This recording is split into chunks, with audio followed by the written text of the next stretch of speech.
Hello and welcome on 360 Sport on Trust TV. I am Adeni Jishafe. We just have to look at some sporting stories trending in the world of sport. Joining to talk sport is Ibrahim Yusuf. Good to have you. Always nice to be here, Adeni. Good one there. Right now, we talk about the FIFA Under-20 women's team, talking about the Nigerian Falconets. News came out that they were stranded at the airport in Istanbul, Turkey. But from the news that we are just reaching us, says that the General Secretary of Nigerian Football Federation says they were not stranded, rather they missed their flight. News have been flying around that they were abandoned or they were stranded and all that. But from the way it is, according to the General Secretary, that is Mohamed Sanusi saying, well, they were not stranded. They missed their flight by 30 minutes.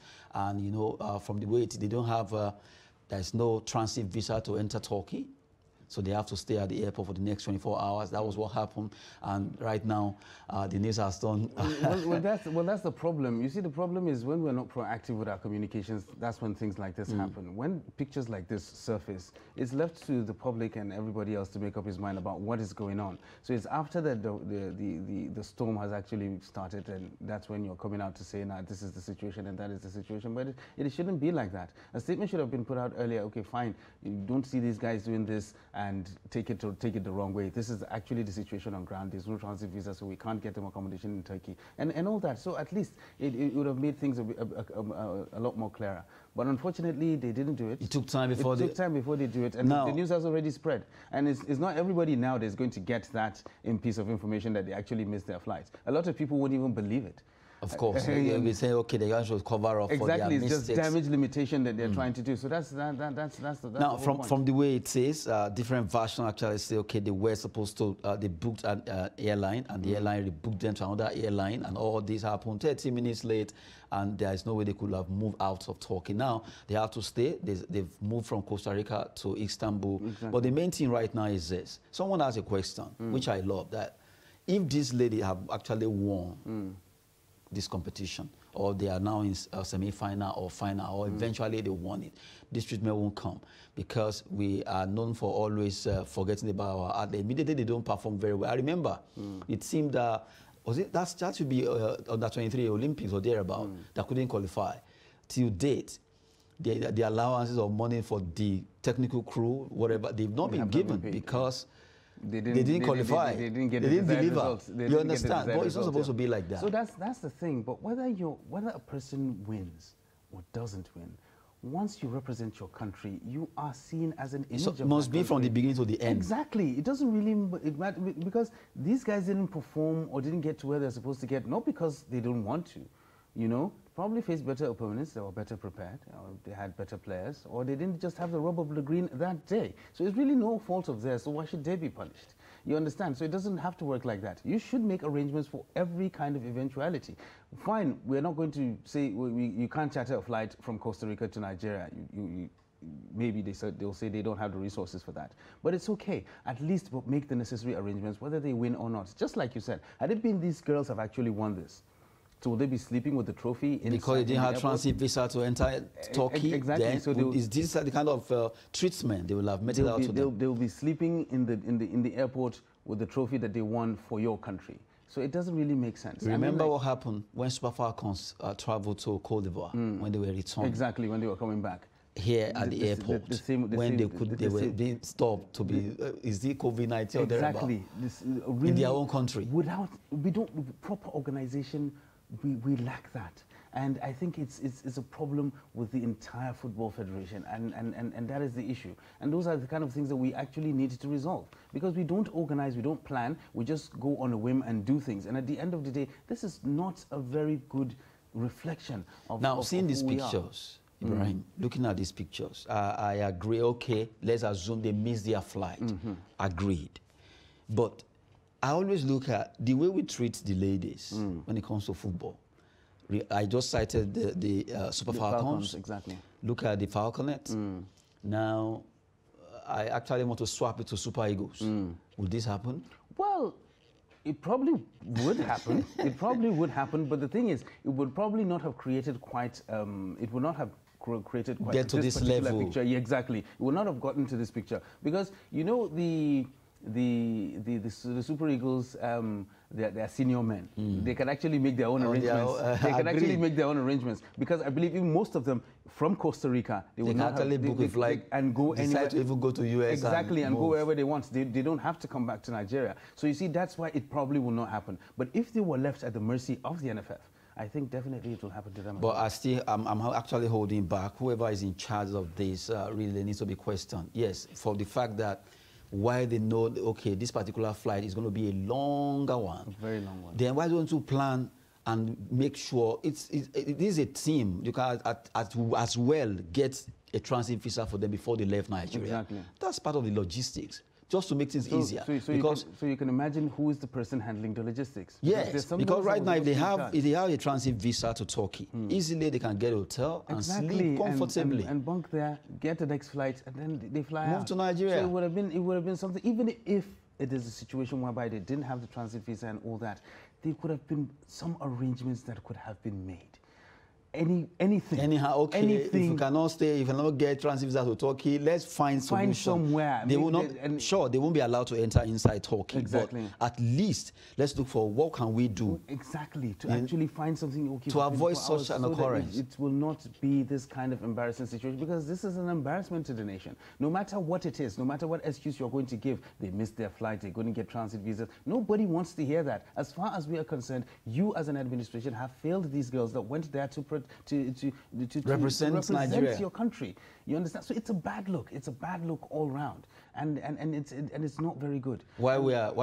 Actually this is like prompting the second story we are picking. Why we are talking about 10-year master plan and all that.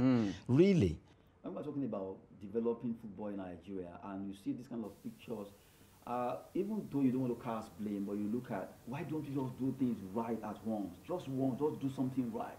We actually know the right thing to do, and I think it's the will to do it that's the problem. That is just our problem. We lack the will to do the right thing. It's not that we don't know what to do. We actually know what to do. That brings me to the 10-year master plan that you're talking about.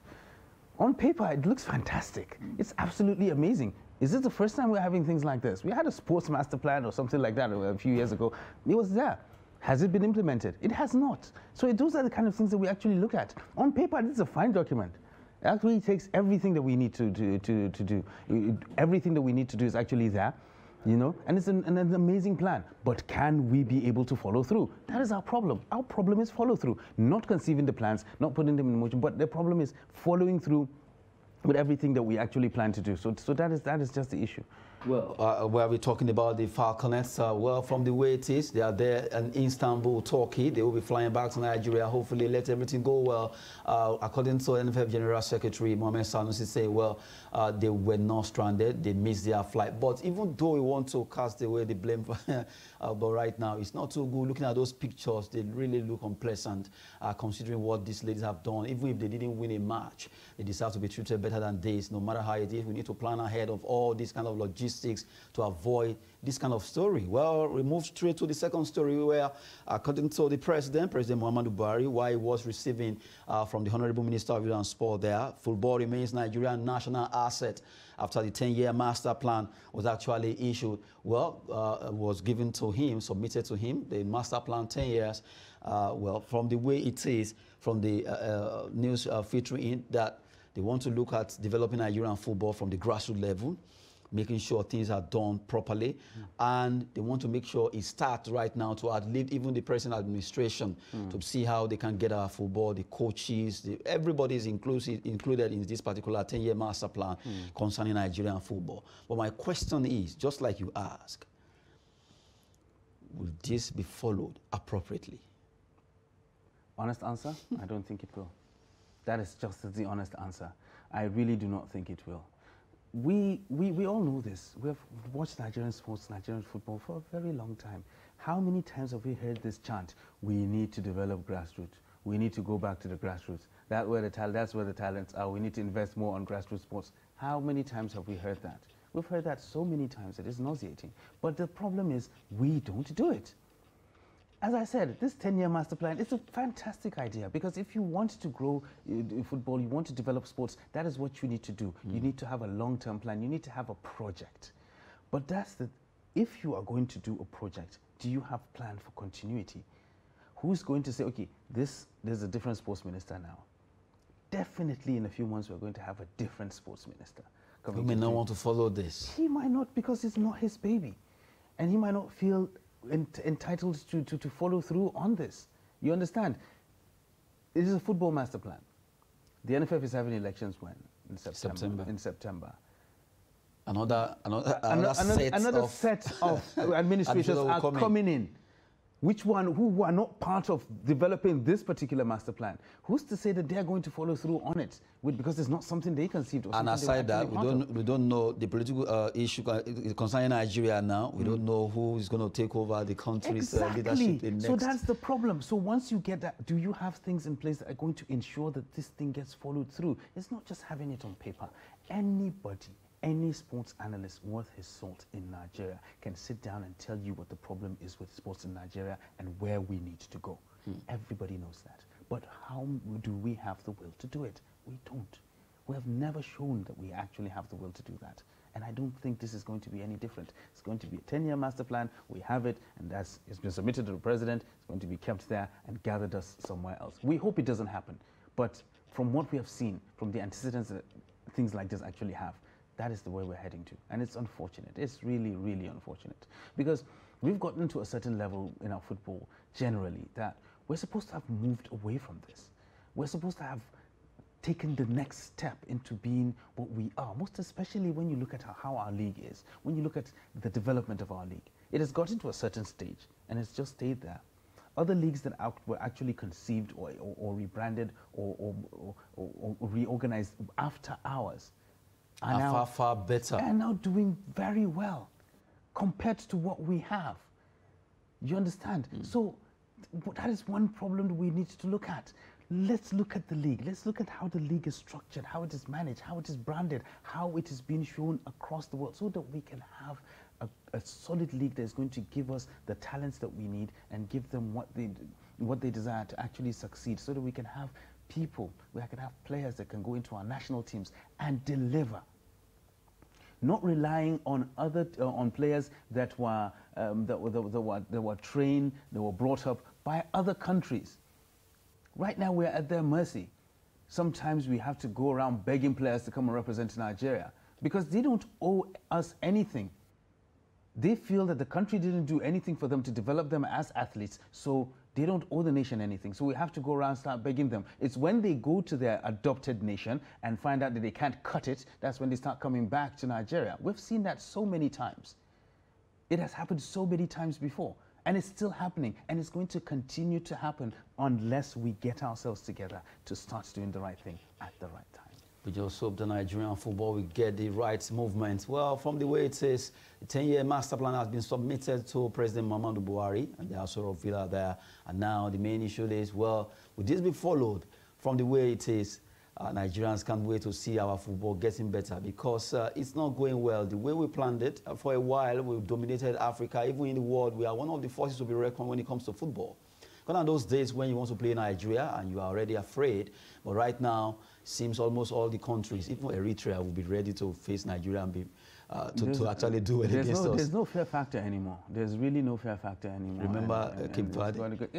Eritrea, all these small nations. They will come and they'll do the business. Look at our football, women's version. Exactly. The way we dominated Africa now, that gap that was so wide, now is so close. It's not even so close. We're behind. Now. Of course. When you look at it, are we African champions? We're not. What did we get? We're nine-time champions. Come on, don't go there. We were 9-time champions. So that's the problem. 9-time champions. So that's the thing. Let them run after, at least whoever is actually running after Nigeria now, they will have to do it 8 more times. So the truth is, really, the gulf has narrowed and we're not where we're supposed to be. We've gotten to a certain level and we felt that we have arrived and then we settled. And that's unfortunate.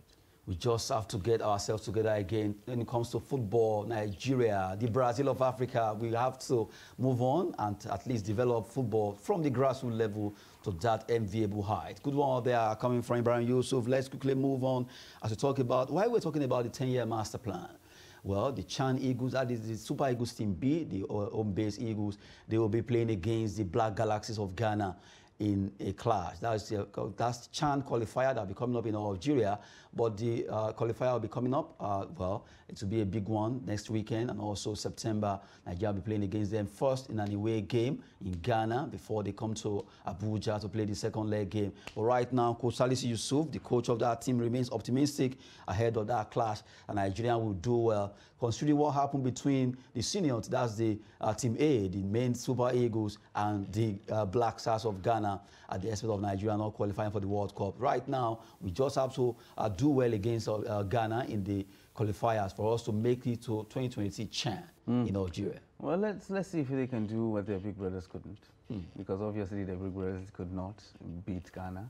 And well, the CHAN tournament, well, it's something that we can hold on to now because we have nothing to look forward to as a national team, do we? So I think that is something that we can actually look forward to. Let's hope that they can be able to do it. It's not a question, we always say this, it's not a question about talent. The talent that we have in Nigeria is in abundance. We have so many great players, so many amazing players. But do they have the environment that they can flourish? That is the problem. We just talked about the league right now. These guys are home-based players. We look at the quality of our league, the pitches that they play in, the kind of refereeing that we actually undergo, playing football under the threat of being beaten by supporters because you know you can't be protected. All these things, they play a vital role in the development of a player because it messes with your head whenever you play and you can't really concentrate on what you're playing at. And that is exactly what these guys go through week in, week out, you know? So, and there's a possibility right now, seeing how your colleagues are being treated, there's a possibility you know that you can go out and represent your country and at the end of the day not be treated right, because that is also hanging over your head. So as a player, is that the kind of psychology that you wanted to use going into a game like that? It's an opportunity for them to actually show what they can do, show that they can deliver, go on the continental stage and do something worthwhile. Maybe they can be able to get the professional push that they actually desire. And that is one problem. Most of these players are playing for themselves. I go in there as a player with the mentality, okay, I'm a home-based player, I have a chance to represent Nigeria, let me go and show myself and see if I can be able to get a club abroad. That is how these guys play. Sometimes it plays to advantage, sometimes it doesn't. But they don't play with the desire that I want to represent my country. They don't wear the jersey with that pride that we're supposed to see players wearing that pride for. He's just there out there playing for himself. I'm going to go there, get a good game, and hope that some scouts from any other club look at me and then pick me up and take me elsewhere. So that is how that is how our football has. That is what our football has degenerated into, because he doesn't want a situation whereby he's still playing in the local league, playing on those on the pitches that we actually have, not getting the television exposure that he actually needs, getting really bad calls from referees, playing under the threat of getting lynched by supporters if he doesn't perform the way he's supposed to perform, and all these things. He wants to get away from that. So that's the only motivation that most of these local players actually have. But I do hope that that's motivation enough for them to give us something bright to look at in our football right now, because right now it's not looking good. After the euphoria of the Commonwealth Games, we did very well. And then it all came crashing down after that. Even in sports that we're doing fantastically well, we slipped. Our champions are no longer there. We used to beat our chests and say we have MMA champions, we have boxing champions, world champions, and now we don't, which is really, really sad. Well, we just hope that things will go well. We've been talking about Nigeria, this very good team B. They will play in the CHAN, that's the African National Championship for the home-based players. They'll be facing Black Stars of Ghana. And just by next week, our match will be coming up next weekend. They'll be playing away, and also they'll be facing them here in Abuja. Good one there. Hopefully, they'll be able to win and qualify what the Team A, that's the Super Eagles, couldn't do. Now, quickly, let's go to Europe as we look at some AFL. That's Carling Cup, as they call it, but AFL, English Football League. Some matches were played and some selected results quickly. Let's look at those results. We are Sheffield Wednesday, they defeated Lockdale 3-0. Grimsby Town, Nottingham Forest wiped them 3-0. You have Stockport County 1-3 against Leicester. Crawley Town defeated Fulham. It was a shocking one for Fulham because Crawley Town playing the 4th-tier league in England. Oxford United 0, Crystal Palace 2. That's 2-0 there. Watford, they were beaten by Milton Keynes, another giant. You remember these Milton Keynes? They dealt MK with Dons, yeah. they call them FK Dons, giant killing team. Those are very two interesting results.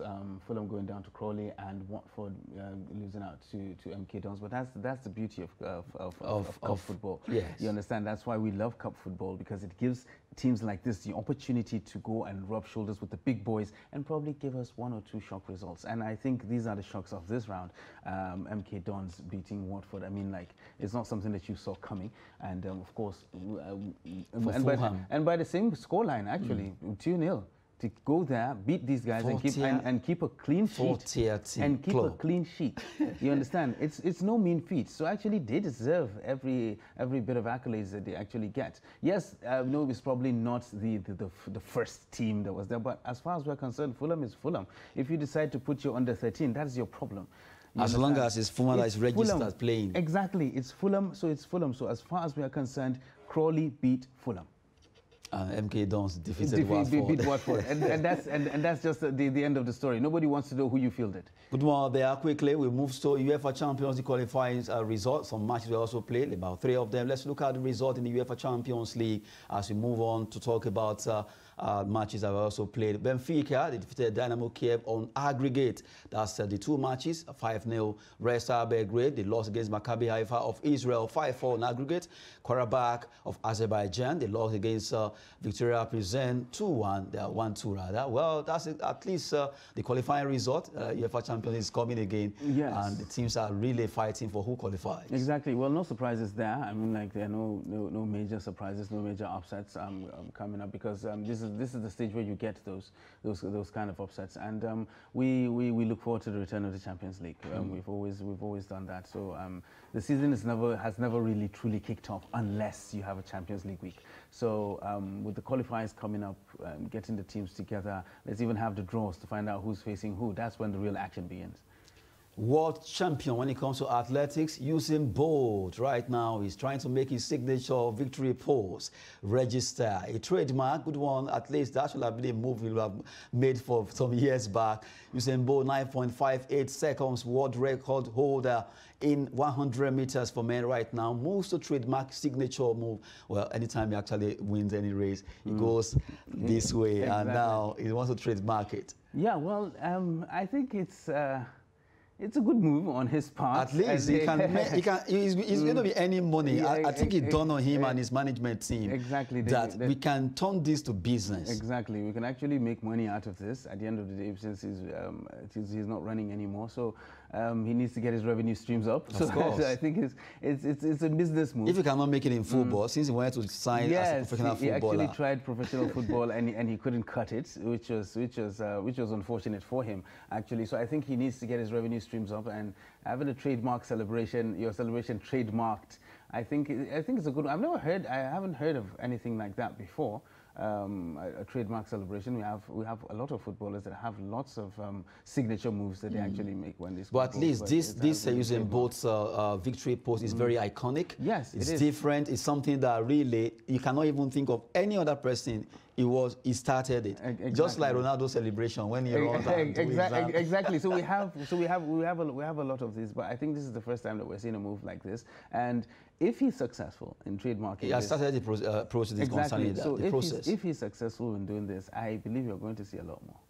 Yeah, we're going to see a lot more. So it means everybody will begin to look, okay, what can I create that will be iconic? Exactly. Everybody's going to think about the iconic celebration that he or she is going to come up with and then trademark it. And then seriously, at the end of the day, I think this would be an eye-opener for Ronaldo too, to quickly get his own done. Because right now, you see even the young kids here, they copy him with that celebration. Exactly. Like a lot of professional players, actually, you know, and most especially here in Africa. I know there's Kama Billiat in South Africa. He does that a lot. And so I think if Ronaldo makes the move to trademark it, I think Billiard will have to be paying. So who trademarks backflip somersault? Well, the first person to get there. Because almost all the players have scores that can somersault. Yeah, well, do the backflip. I can go and say, okay, I'm trademarking 2 backflips. Oh. Somebody can trademark 3. So I'll trademark 7. 7, exactly. Oh my! So the likes of Obafemi Martins and Agao, exactly. They should go and get it done. Of course, so that they can get some revenue streams. Okay, while we actually take our last story on the show, we look at Sunday Olise. After just 5 matches, 2 months at the end of affairs with the club, SV Kraken. Right now, he was throwing the towel because right now he says, well, it seems the team are not ready to perform. 5 matches. 5 straight losses, and the man, Sunday Olise, right now has resigned with German club SV Stranded-NFF. He says, well, he wants to get out of that team. Well, I think he's trying to save his own career. He's trying to save his own neck by saying that the players are not ready to play or are not ready to perform or not ready to win. I mean, like, he's just giving out excuses. You went there, you couldn't cut it, just accept it, take your defeat and go. It doesn't, lots of managers get fired. Lots of managers go and they couldn't do the business, or couldn't get the results that they require, and they resign and leave. So it's not a new thing. Yeah, 5 games in, I think it's a little bit early. Maybe he could have turned it around. I'm sure, because he knows, he who wears the shoe knows where it pins. Exactly. So he knows that, okay, I'm not having that thing with this club. Because the club actually issued a statement saying, well, it's going to be hard. They didn't expect him to leave, but they will have to look for someone else where it's going to be difficult for them to get someone. Because he's putting them in a bad spot right now. You understand? You already played 5 games. You've lost those 5 games. And you're leaving them in a limbo. But let's look at it this way too. What are the team, the footballers, the management? You know, let's look at both sides. Yeah. What if Olise is not having the free chance to actually operate? Well, that's why you do your behind the scenes. That's why you do your due diligence before you take up a job. It's not that they just come and bring you an offer and you just sign it just like that. You do due diligence first. You find out exactly. Wait. Let me take you on there. What about all those coaches, Conte, Mourinho being sacked? Are you telling me they didn't do their job before? Exactly. They come there, but they don't get sacked after 5 games, and they don't leave after 5 games. That is the thing, because whatever problem he had, he met it there. It was actually there. But Olise is not the one that is holding record of the fastest of the coach to be sacked or resigned. He's not, but we're talking about Olise now, and we're talking about why he left. And he's leaving them right now in the limbo after you've lost 5 games in the season. If he had won those 5 games, then what would have happened? He would have said that he was the one who did the magic. Of course. But now it's the players that are refusing to play. They didn't mention player. I'm only trying to cite instances. You understand? He didn't mention player. Yeah, but he didn't say he couldn't cut it. Coming from the club, that, well, from the way it is, they could not understand the fact that they wanted him to continue, but it's not working. Even after losing 5 games, they still had faith in him. They still wanted him to go and then he will come out with a counter statement. Then he will come out with a counter statement saying that is actually not the truth of the matter, and this is why I left, because they didn't want me there. Are you sure that Olise really didn't put in? Because I saw some of his pictures. The most painful thing was the fact that he actually played against his former club, Fortuna Düsseldorf, where they lost 5-0, and that was the icing on the cake. He just had to move on, because right now his CV will be dented with 5 matches. Exactly. That was why. That's why I said he turned tail and left, because he wanted to save himself the indignity of actually probably going through the whole season without a win, or having a serious blight on his CV. So he said, okay, fine, let's do damage limitation right now. I've lost 5 games already. This is going down the drain. There's nothing I can do. Let me just save myself and go. And I think it's actually going to be a good thing for the team. They've lost 5 games already. Maybe if they bring somebody in right now, he can be able to do something worthwhile. Well, that's it on 360 Sports. I am Adini Ajishafe with Ibrahim Yusuf. We have to say thank you for watching.